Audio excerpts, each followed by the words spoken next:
आज है 26 नवंबर 2024। दिन मंगलवार। मधुभाषी में आपका फिर से स्वागत है। चलिए देखते हैं मध्य प्रदेश की फटाफट 25 बड़ी खबरों को। इससे पहले आप न्यूज को कहां से देख रहे हैं यह हमें कमेंट में बताना ना भूले। मुख्यमंत्री मोहन यादव भोपाल में होने वाली ग्लोबल इन्वेस्टर्स समिट के पहले विदेशी निवेशकों को आमंत्रित करने के लिए 6 दिनों की विदेश यात्रा पर हैं। सोमवार को वे लंदन में ब्रिटिश पार्लियामेंट पहुंचे और कार्यप्रणाली को समझा। सीएम ने पत्नी के साथ ब्रिटेन के पार्लियामेंट स्क्वायर गार्डन में महात्मा गांधी की प्रतिमा पर श्रद्धांजलि अर्पित की। सीएम ने कहा, हमने संभाग स्तरीय रीजनल कॉन्क्लेव की सफलता के बाद देश में और अब देश के बाहर दुनिया में खासकर ब्रिटेन, जर्मनी जैसे कई देशों में निवेशकों को हमारे राज्य में निवेश करने के लिए तैयार पाया है। टेक्नोलॉजी और विभिन्न सेक्टर में बड़ा लाभ मिल सकता है। पंडित धीरेन्द्र शास्त्री की सनातन हिंदू एकता पदयात्रा में सोमवार को खली और संजय दत्त दोनों शामिल हुए। यात्रा 5वें दिन उत्तर प्रदेश पहुंची। यहां दत्त ग्रेट खली ने कहा, पहले सनातन फिर जात पात। बॉलीवुड अभिनेता संजय दत्त ने पंडित धीरेन्द्र शास्त्री को अपना छोटा भाई बताया। उन्होंने कहा कि ये मुझे कह दें कि संजू बाबा मेरे साथ ऊपर चले चलो तो मैं चला जाऊंगा। मैं हमेशा गुरुजी के साथ हूं।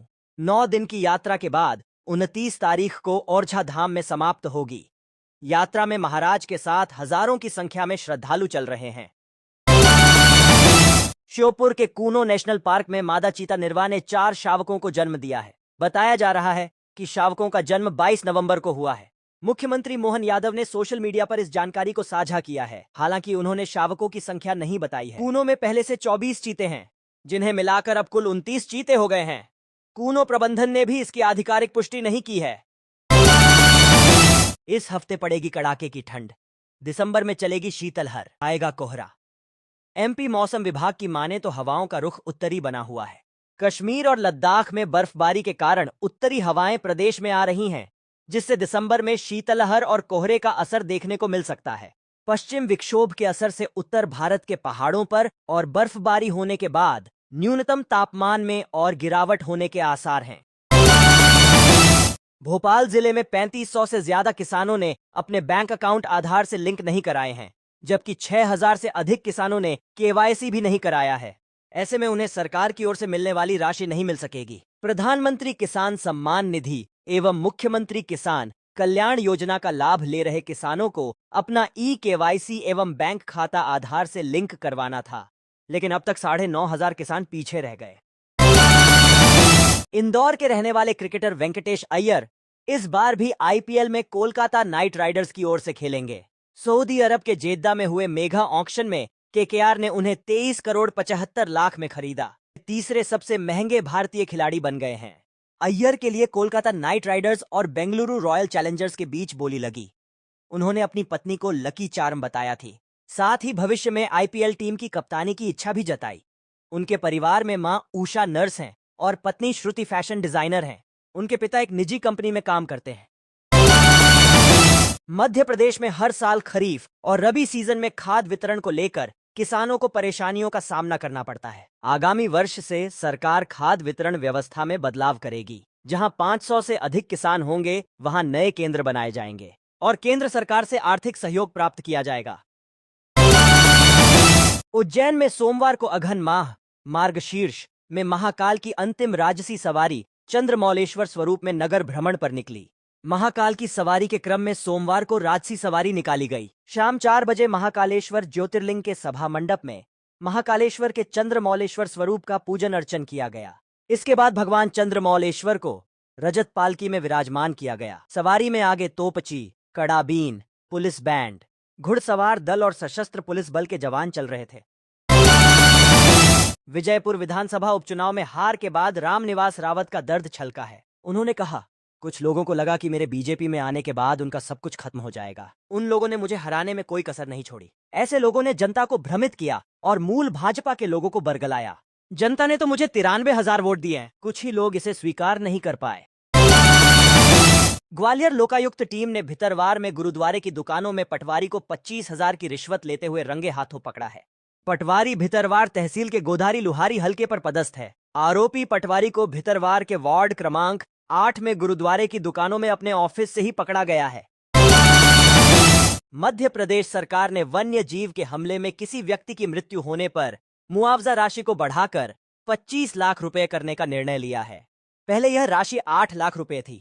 अब मृतक के स्वजनों को तुरंत 10 लाख रुपए दिए जाएंगे, जबकि शेष 15 लाख रुपए की एफडी बनाई जाएगी। रानी कमलापति हजरत निजामुद्दीन वंदे भारत ट्रेन की परेशानियां कम होने का नाम नहीं ले रही हैं।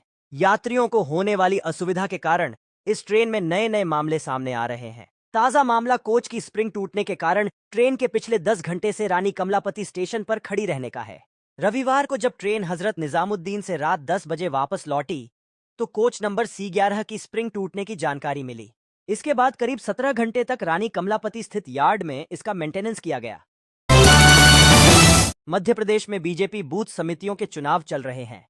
अगले महीने दिसंबर में मंडल अध्यक्ष और जिलाध्यक्षों के चुनाव होंगे। पहले पखवाड़े में 1 से 15 दिसंबर तक मंडल अध्यक्षों के चुनाव होंगे। 16 से 30 दिसंबर तक जिला अध्यक्षों के चुनाव की प्रक्रिया पूरी होगी। इस बीच दिल्ली में हुई बीजेपी संगठन चुनाव की बैठक में इनके चयन का मानदंड तय हो गया है। मंडल अध्यक्षों की उम्र 45 साल से कम होगी। वहीं जिलाध्यक्षों के मामले में भी आयु सीमा तय की गई है। 60 साल से अधिक उम्र के नेता जिला अध्यक्ष नहीं बन पाएंगे। मंडी में अनाज और सब्जियों के दाम में लगातार बदलाव देखने को मिल रहा है। डॉलर चना का दाम बढ़ गया है। मूंग के दाम में तेजी देखने को मिली है। तुअर का भाव में उछाल लगातार जारी है। MP की पंचायतों की तकदीर और स्वरूप अब बदल जाएगा और गांव की सरकारें सक्षम और समृद्ध होने वाली हैं, क्योंकि अब सरकार का फोकस इस दिशा में है और जल्दी ही इसके परिणाम भी सामने आएंगे। सूबे के पंचायत मंत्री प्रहलाद पटेल ने इसका खाका तैयार कर लिया है और कुछ ही दिनों में इस पर अमल होगा। गोद लेने के लिए मध्य प्रदेश में उपलब्ध बच्चों की तुलना में 4 गुना अधिक आवेदन हैं। महिला बाल विकास मंत्री निर्मला भूरिया ने भोपाल में दत्तक ग्रहण जागरूकता कार्यशाला में घोषणा की कि अगले वर्ष से मध्य प्रदेश के हर जिले में दत्तक ग्रहण एजेंसी और शिशु गृह स्थापित किए जाएंगे। उन्होंने कहा कि दत्तक ग्रहण प्रक्रिया को सरल बनाने के लिए केंद्र से 12 सुझाव दिए गए हैं, जिनमें से 6 को मंजूरी मिल चुकी है। विजयपुर उपचुनाव में मध्य प्रदेश सरकार के कैबिनेट मंत्री रामनिवास रावत की हार पर अब समाजवादी पार्टी के राष्ट्रीय अध्यक्ष और यूपी के पूर्व मुख्यमंत्री अखिलेश यादव ने बीजेपी पर तंज कसा है। अखिलेश ने ट्वीट कर लिखा, मध्य प्रदेश के विजयपुर विधानसभा उपचुनाव में भाजपा के कैबिनेट मंत्री की हार बता रही है कि भाजपा का सच क्या है। यह जीत परिवर्तन का बीज साबित होगी। अखिलेश यादव के ट्वीट पर बीजेपी के प्रदेश मंत्री रजनीश अग्रवाल ने कहा, अखिलेश जी, उत्तर प्रदेश में आपकी समाजवादी पार्टी की जो दुर्गति हो रही है, जरा उस पर ध्यान दीजिए। आप अपनी दुर्गति को मध्य प्रदेश में कांग्रेस के किसी छुटभैया की जीत से नहीं ढक सकते। आपकी सच्चाई उजागर हो चुकी है। MPPSC सहायक प्राध्यापक परीक्षा में चयनित उम्मीदवारों के साक्षात्कार की तारीख दिसंबर में तय की जाएगी। तीसरे चरण का परिणाम नवंबर में आया और साक्षात्कार प्रक्रिया जनवरी से शुरू होने की संभावना है। उम्मीदवारों ने साक्षात्कार में देरी को लेकर शिकायत की है। लोकायुक्त पुलिस ने होमगार्ड सैनिक की नौकरी का आवेदन भोपाल भेजने के बदले 15,000 रुपए की रिश्वत लेते हुए सहायक उप निरीक्षक को रंगे हाथों पकड़ा है। मामला अर्जुन सिंह कटारा, निवासी ग्राम किशनपुरा, झाबुआ का है। अर्जुन सिंह झाबुआ में सैनिक के पद पर कार्यरत थे। अर्जुन सिंह ने सैनिक पद पर फिर से सेवा में बहाली के लिए आवेदन किया था। यह आवेदन होमगार्ड मुख्यालय भोपाल को भेजने के एवज में डिविजनल कमांडेंट होमगार्ड मोती तबेला इंदौर में पदस्थ ASI चित्रांग पुराणिक द्वारा रिश्वत मांगी जा रही थी। The council for Indian school certificate examination ने ICSI 10वीं और ISSE 12वीं परीक्षा की डेट शीट जारी कर दी है। विषयवार परीक्षाओं की तारीख और समय का ऐलान हो चुका है। ISSE यानी कक्षा 12वीं की परीक्षा 13 फरवरी से 5 अप्रैल तक चलेगी।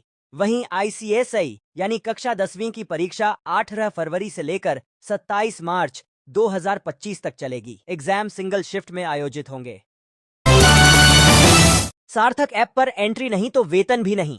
उच्च शिक्षा मंत्री इंद्र सिंह परमार ने कहा कि शासकीय महाविद्यालयों में जरूरी संसाधनों की पूर्ति सरकार करेगी, पर प्राचार्य एवं सभी आचार्यगण अपने महाविद्यालय को सुंदर, स्वच्छ, अनुशासित और गुणवत्तापूर्ण शिक्षा के केंद्र के रूप में विकसित करें।